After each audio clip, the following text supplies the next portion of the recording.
I'm Ashley Wagasback, feeding therapist, occupational therapist, and lactation consultant. Look forward to discussing all things feeding so that we can support you to bring your little one to their maximum potential so that feeding can be enjoyable for the entire family. Are you looking for a community of other moms joining together to support their little one through the ups and downs of feeding and gross motor milestones? The Thriving Together community is just for you. Find us on social media at Instagram, Facebook, and www.sensorysolutionsTherapy.com to learn more. We look forward to seeing you. Hello, everyone. Welcome back to another episode of the Feeding Solutions podcast. This morning, I have the pleasure of speaking with Haley Kerr. I'm going to tell you a little bit about her. She has her master's in social work and public health. She's a bilingual doula and has been so since 2018. And she has worked in the community health world as an educator. And she spent time in the Peace Corps in Paraguay in 2005. And after graduating from Tulane University with her dual social work and public health master's degrees, she worked in Peru, South Florida, Oakland, California, and New Orleans in a variety of roles in the public health space. She has been working as a postpartum doula, sleep coach, and gift registry consultant since the beginning of 2025. And she continues to do work with diverse families, supporting them through the major transitions in their lives, including bringing baby home and beyond. Some of her favorite things are nature, the ocean, her dog Millie. She loves science fiction, nerdy stuff like reading and creating stained glass, which I think is so beautiful, sewing, crafts, movies, her friends and family. What a lovely, lovely time it is to have you on. Thank you so much. Thank you so much, Ashley. I'm very happy to be here. I'm so happy to support you and bring to our little network of providers in our area. So you are currently living in New Orleans, but you're not like just committed to supporting families specifically in the New Orleans area. You're able to help people beyond the borders of the New Orleans area, correct? Definitely. Our little, Southern Louisiana community is centralized in New Orleans, but there are so many services and needs and families like outside of this kind of one small little centralized space. And I think part of what I care so much about is providing resources to anybody who needs it. And so I'm definitely willing to reach out, Yeah. drive out, do whatever I need to do to make sure that folks have access to the support that they need. Awesome. Well, tell us a little bit more about yourself. I don't know what else to add to that. That's a That pretty was a, thorough, that's a that was pretty a thorough thorough bio. description. Yeah, no, Um, I yeah, love your diversity in your background, and I think that that's gonna definitely be able to have big, big impacts on all walks of life and variety of families that you can come into their world, you know? I agree. I think I have been lucky enough to have that level of, experience and exposure to different lifestyles, different cultures. I've learned so much about it, and really the Mhm. kind of work that I do is super intimate and it's super personal, Yes. right? And so going into someone's home, you really do have to be able to get comfortable in their space and help them be comfortable with a stranger in their space. Yes. Very And it's true. also like a vulnerable space, right? And you have to be able to sort of adapt and adjust and help people feel like they have choices and that they have agency in the decisions that they're making. And I think Yes. all of those diverse experiences that I have had lend themselves to hopefully me being able to do that well and successfully. Yeah, I mean, I can relate to that as far as, I do some home-based services, and I have families that will like apologize, like, sorry, my house is a disaster. And I'm like, this is not about, I'm not Wow. looking at that environment in any way. Like, I am here to serve you and support you. And so I do feel like it's so critical, and which is one of the really nice things about being able to people see your face, hear your voice, is that they can get a true vibe of who you are, and see if you could be like a potential good match for welcoming you into their home or into their world. And that's such So, a huge part of it, that I think when folks are searching for a doula or searching for a sleep coach, it's a hmm. lot about, okay, what are your credentials and kind of what experience have you had and what are your certifications? And that is obviously very important. Yes, But you also have to meet with people, and no matter how many absolutely. certificates I have or how many credentials I have, like, it's okay if we're not a good fit. The reality Absolutely. is, like, that is a personality match has to be there.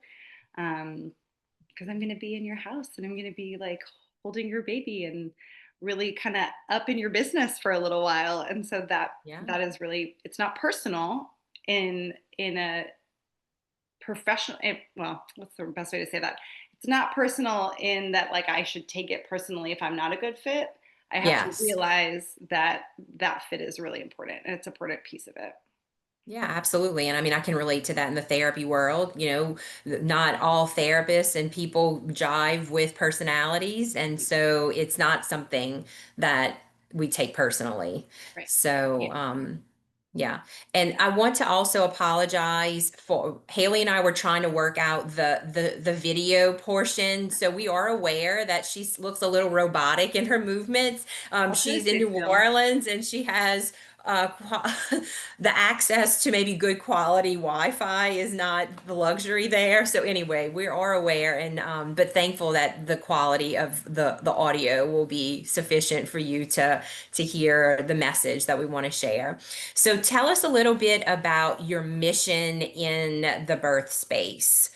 That's so Um, important for people to know. It is. I really come to this space from a place of public health.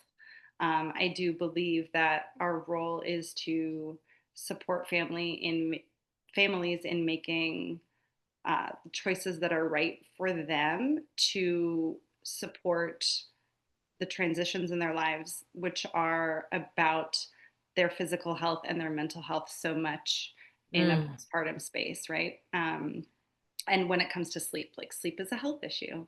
And so mm, I view it as filling a public health need, addressing public health issues, and really kind of furthering the accessibility and use of any and all resources that our community has to offer, that I can offer.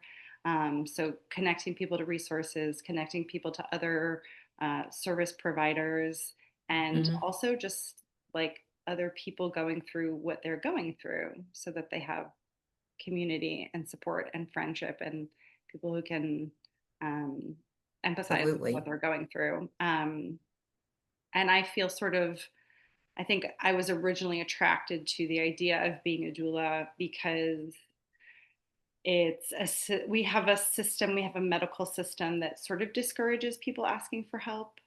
Mm, And mm, I'm an educator, and I'm a support person, and I am a community member. And so I think that feels like a good place for me to be, where I can help people feel less uh, shame in asking for help, and mhm. help or facilitate the help being there more automatically, so that it doesn't feel like, oh, I have to reach out really far to ask people for help, that some of these services can just be available and be more automatic and be more of a default support for people going through these different transitions. And I want Yeah, people for to be able to sure. make choices to keep their own families and their neighbors and their communities, like, safe too. Absolutely. Yeah. So explain a little bit more, like a deeper dive of what that support looks like in the postpartum stage. So there are three main services that I offer, which are postpartum support, pediatric sleep coaching, and gift registry consulting. in my mind, they sort of come together to help families set themselves up for success in a postpartum space. So, it's already stressful. It's already this huge transition. You're meeting a new person. You're becoming a new person. You're becoming a new couple, potentially. You're becoming a new family. There's a lot going on. Um, and it's stressful regardless. So, anything that we can do to set up that time and that space that reduces some of that stress, where folks can focus on their own like emotional recovery, their emotional Mm-hmm. needs, I think is ideal. So I do the gift registry consulting, which really is just sitting down with families and kind of walking through what their goals are for their postpartum time, and then giving advice and giving recommendations on things to add to a gift registry to help facilitate those goals. And Mm-hmm. sometimes, we talk about things that people haven't really thought of. Sometimes it's really as simple as saying, like, well, you can set up a fund for a postpartum doula. We can Yeah, help you set up a meal train. You don't really need a jogging stroller because you're not going to be jogging. Like, just sort of all of those things that can be really overwhelming. The number of uh, products available can be really overwhelming, especially to like absolutely. brand new parents or parents that are sort of returning to parenting after a little bit of a break. And so it's just sort of nice to give them a dedicated time and space to think about like what their actual goals are for Mm-hmm. like feeding and baby wearing and sleep and things like that, and then help them sort of whittle down some of those choices because there's so many. Um, and the And postpartum. not all things are appropriate, like just because they're available doesn't mean that they would be necessarily a good choice. Like Right. understanding as far as like from my stance, I'm like, get your baby on a flat surface, like get them out the swing, get them out the bouncer, you Exactly. know, and Exactly. educating them, like someone like you educating them on like, okay, let's think about like actually what are we like, what's our goal in having this piece of equipment in our house? Right. And what are the parameters around that piece of equipment that you may not really know? Yeah. Right. So, like the bouncer, really, it's like 20 minutes max a day. I don't think a Mhm. lot of people know that at all. No, And so that might not be something you want to spend money on because you're not really going absolutely. to be using it that often. So it's Mhm. definitely like budget prioritizing as well. Yeah, And that's important for any family, regardless of what your income level exactly. is. Mhm. And then the postpartum support is really actual hands-on, like physical, emotional, and educational support for families with new babies. And so I've worked with, adopted babies before. There, it could be surrogacy. It's sort of any circumstances you have a new baby is a new transition, and it's a new person in your home. And as I said before, you're sort of everyone is becoming a new version of themselves around this event. And so normalizing baby behaviors, providing resources, community resources, connecting Mhm. people, with other families that might be going through the same thing. That's really important. Keeping an eye out for Yes. mental health struggles, for postpartum mood disorders. Mhm. That's really important. And so that's part of my role, in addition to just hugging and sniffing cute babies. Yeah. And just being um, an extra set of hands. Like it's so much exactly. more encompassing than just, yeah. Not, You're not a nanny. You're not a no. sitter. Right, right. And it's really, yeah, kind of facilitating recovery is how I Mhm. look at it, and whatever that looks like for the family. Mhm. Um, and then the sleep coaching really comes into play a little bit later on, but children have sleep issues all the time, and so it's nice to be able to kind of have somebody to turn back to that you already know, that's Yeah. already been in your home, and say like, hey, our 2-year-old doesn't want to stay in their bed or is having Mhm. issues falling asleep. And it's kind of nice to be able, I don't have to have known the family, but it is nice when that can continue on. That can be an Right. extension of our relationship.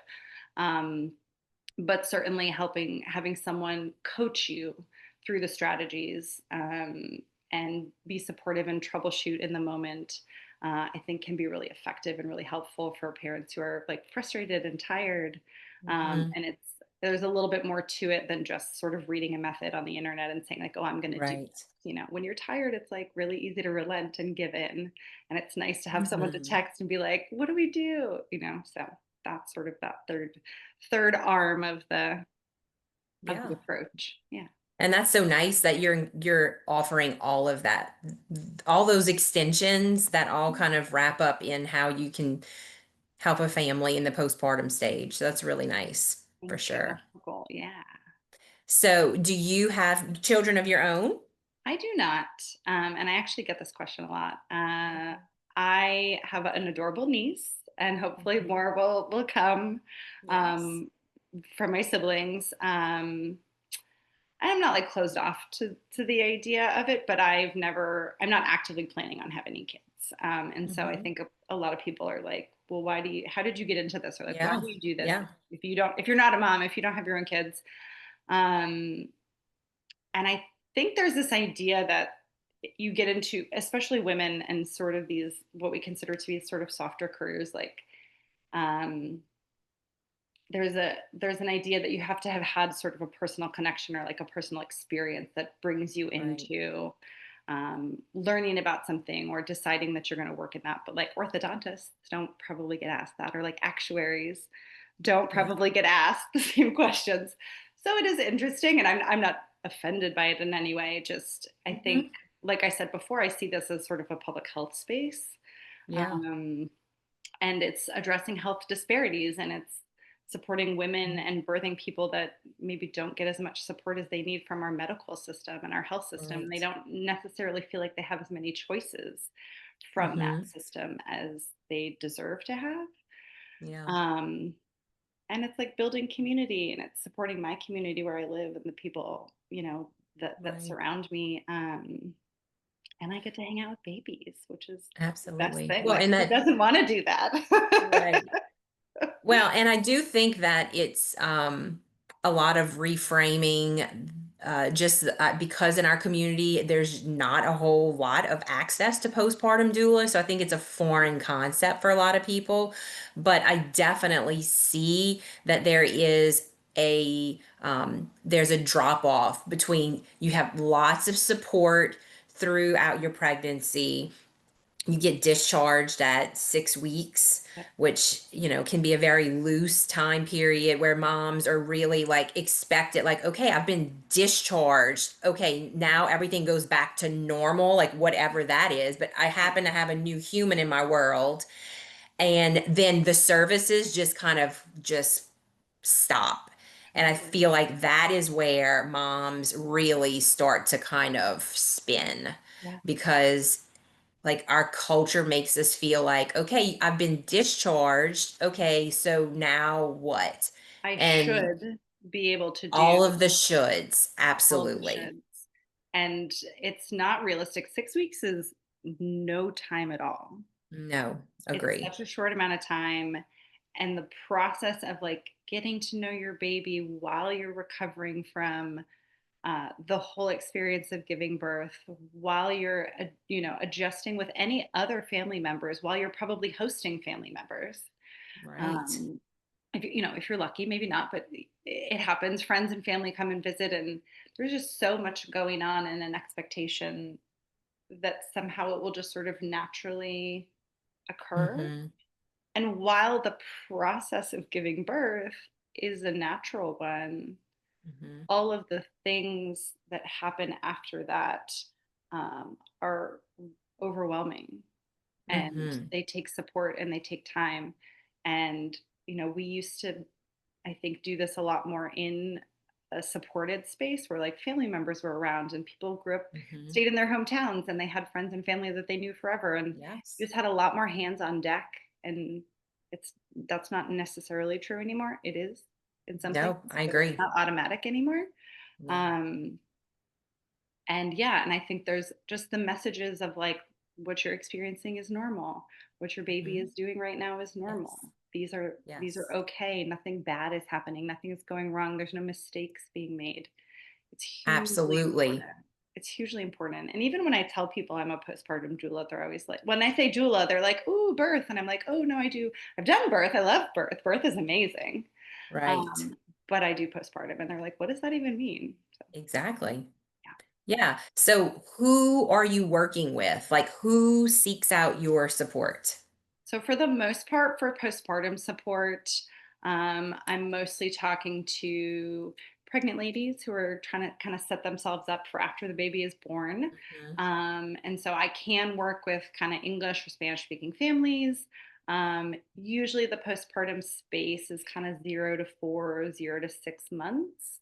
Mhm. After that, like sleep becomes a little bit more regulated. And very often folks are already looking into sort of like daycare or nannying situations, so that those extra hands kind of come in a different form if you're lucky. Right. And so postpartum is generally for the most part like 0 to 6 months. And so families with a new Mhm. baby of that age. Mhm. Um, for the sleep consulting, it's really kind of same thing, English or Spanish speaking families with children who are 4 months and older. Um, Mhm. and there are definitely methods to sort of shaping sleep before 4 months, but there's that 4 month brain change where you kind of shift over from like newborn sleep to actual a circadian rhythm. And it's a lot Mhm. easier to sort of employ the sleep coaching techniques once they've passed through that regression or progression, Right. whatever you want to call it. Yeah. Mhm. Um, Mhm. and then the registry consulting, again, English or speaking, Spanish speaking families who are expecting a baby. For the most part, it's first time parents that I've talked to, but I Mhm. also can see a space for families that are maybe like adopting a new baby or coming back to Right. having a baby after a break because Yeah. a Mhm. few years of being out of that market, there's so many new gadgets and things and Absolutely. options and choices. So, Mhm. um, and then I also do VBAC births on kind of like a case by case basis. Oh, wow. But that is not Okay. my main focus at the moment. But Yeah. I am VBAC certified, and that's not super common. So I try to keep that No. open a little bit as well. Yeah, that's really nice. So what does just give us a quick little tidbit about what that means, like being VBAC certified. So I took a special course to sort of have a little bit more insight Mhm. into preparing for a vaginal birth after a C-section, Mhm. which does kind of carry a little bit of different risk Right. in terms of like the physiology of birth and is Mhm. not necessarily as commonly supported by No. OBGYNs. No. And so Very true. it kind of helps to have someone who has a little bit of insight into that, Mhm. the data that supports like the risks behind it, and also Mhm. sort of the kind of fear that can get instilled in the birthing Yes. person and the mom. Um, Yes. Yes. there's always fear, and there's like a little bit of extra fear if you're going for the VBAC, especially if your Yes. provider is not 100% on board. Mhm. And so I feel like Agree. as much as I love postpartum and I want to focus on that, I also didn't want to completely take that support off the table because there aren't as many VBAC certified doulas either. So No, I mean, I think that that's huge. And that resource can be very valuable for a family who maybe that's their desire, but they can't find a provider who's 100%. Like they're like, okay, we'll give this a try. right. And that you could be that voice for them who, Yes. through that time period. Yeah, you Yeah. need some agency in the delivery Mhm. room. And it's nice to Mhm. have someone to just stop and be like, let's talk about, what you want your next step to be. So, Right, yeah. right. Yeah. So, like in this very specific postpartum time period, give me some tips. Some what have you learned through your years of supporting mamas? This is so hard. I had to like narrow it down to three, right? If you have five, I share was like them, please. I don't want to. I want to. I was like, okay, you can't list 20 things. So Yeah, I go think for it. one of the things is this is sort of a weird one, but one of the things that I think I have realized is really helpful for folks when they're preparing, like both mentally and like functionally in their homes for Hmm. the postpartum space, is like do a role play. Like what is it going to look like when you get up in the middle of the night and you have to get up and you have to Mm-hmm. go to the bathroom and you have to go to the changing table and you have to go to the nursery? Like, actually, I always recommend people just like actually do a walkthrough. Like, how high is your bed off the ground? Like, are you going to hit your knee on that dresser table? Like, are the Yeah. diapers accessible to you? Do you have to go into a closet to find extras? All of those things that you don't necessarily think about, No. because you're just we say nesting. Oh, we're nesting, we're creating, or we're making our nursery. But you don't spend that much time in the nursery right immediately postpartum. You're like No. in your own room and the baby's in a Mm-hmm. bassinet, or you're like in the living room on the couch. So Mm-hmm. Mm-hmm. that So is one true. thing that I have found to be like a very practical Oh, that's great. suggestion that's super helpful. It's just like do a walkthrough, do a little That's role play, great. pretend that you have the baby and it's 2 a.m. and you got to get up and change a diaper. Yeah. No, it's so true. Yeah. It's a great And suggestion. I've also helped kind of do just like walkthroughs of homes with folks. Mm, Be like, hey, this may be, let's think about what this looks like here. Is this the best spot for this? And so a postpartum doula can help you do that too. I love that. Yeah. I recommend to everybody, every single family that I talk to, an evidence-based childbirth education class.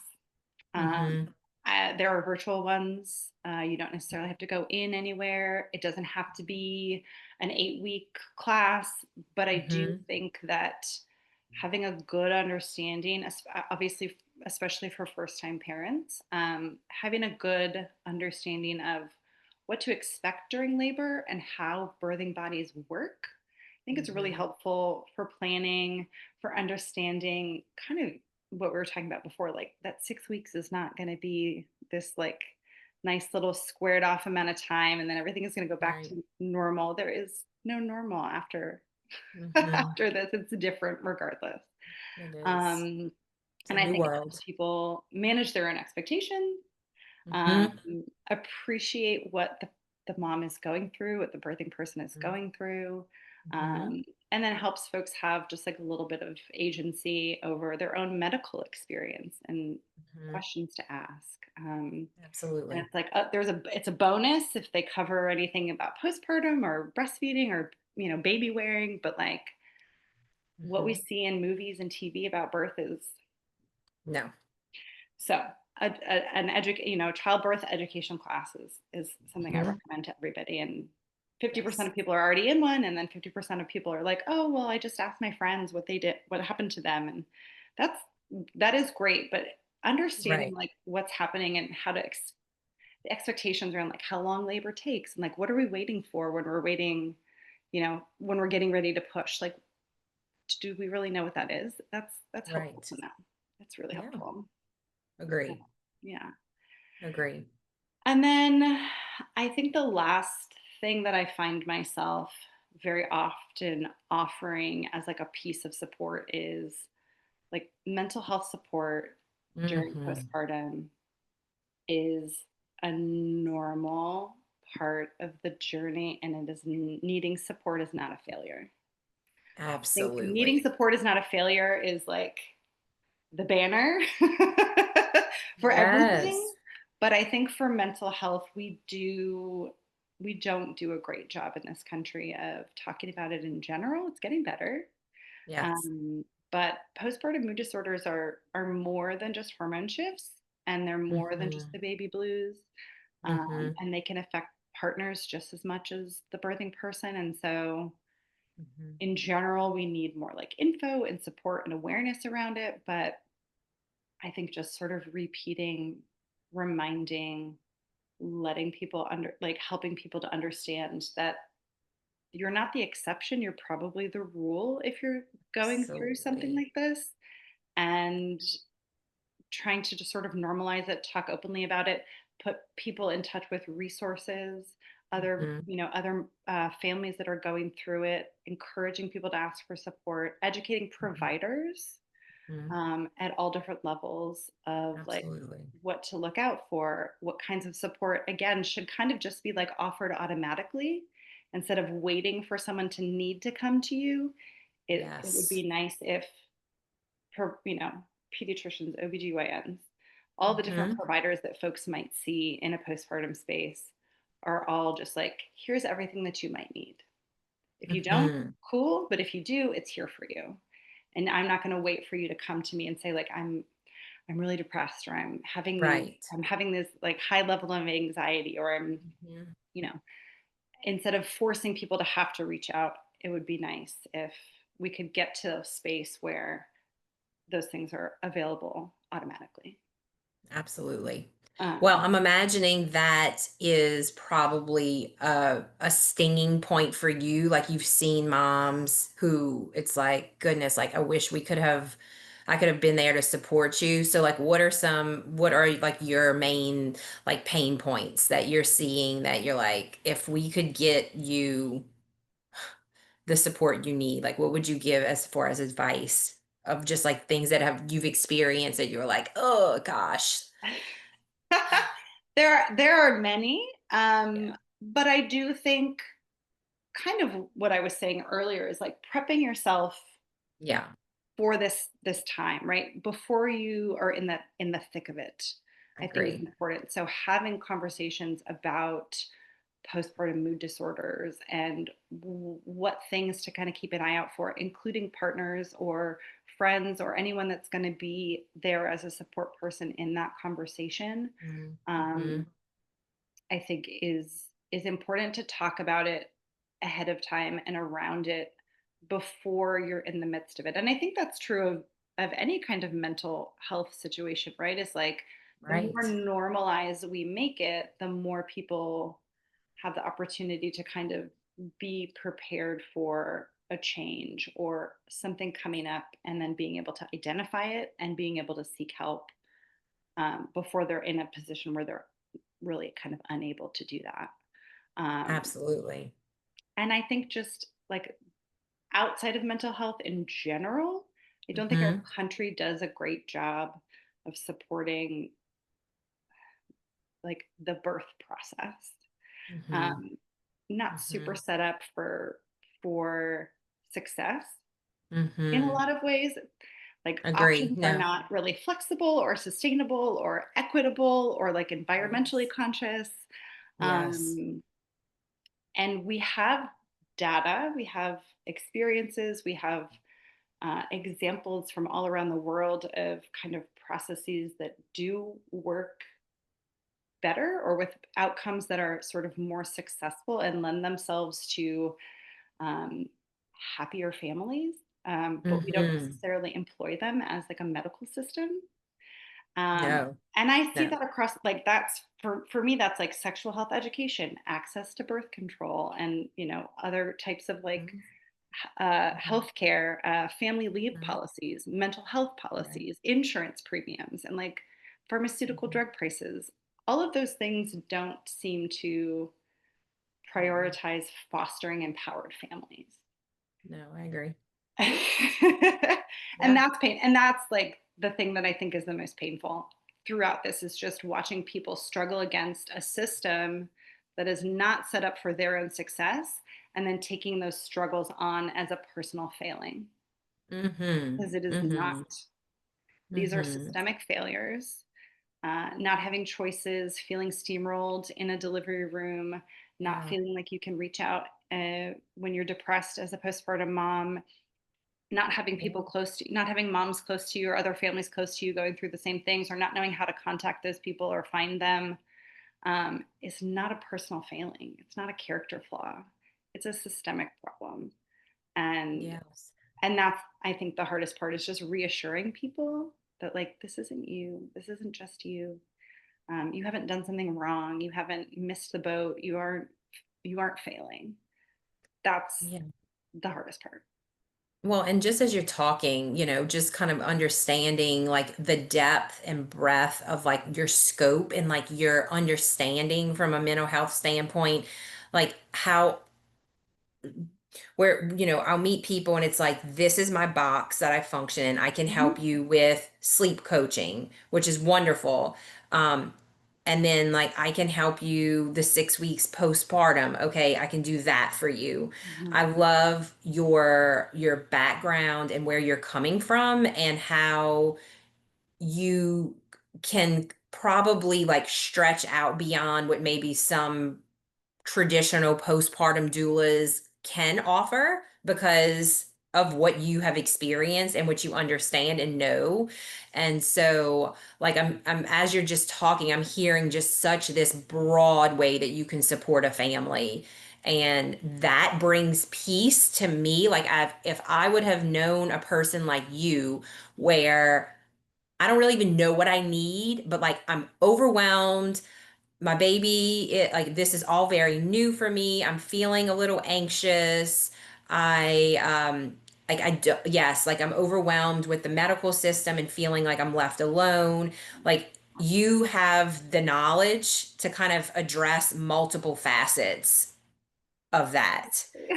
And so, yeah, Hopefully. like at least awareness, Yeah. Yeah. of that you like, oh, nope, I can't help you. Like, I don't really understand what that, like, I can't help you navigate, like, in, like, what that means, like, with your insurance. Like, I Right. don't know how to help you with that. Right. Like, you might not be an expert on No. insurance, but you're speaking about it Yeah. in this conversation that you're Right. aware of it. And that there might be challenges around it for sure. Yes, Yes. absolutely. Absolutely. So that's so beautiful. I love that. I love that. Thank you so much. So what's some advice you can give for a mom who is in the childbearing years or even has already had a baby and feeling just overwhelmed?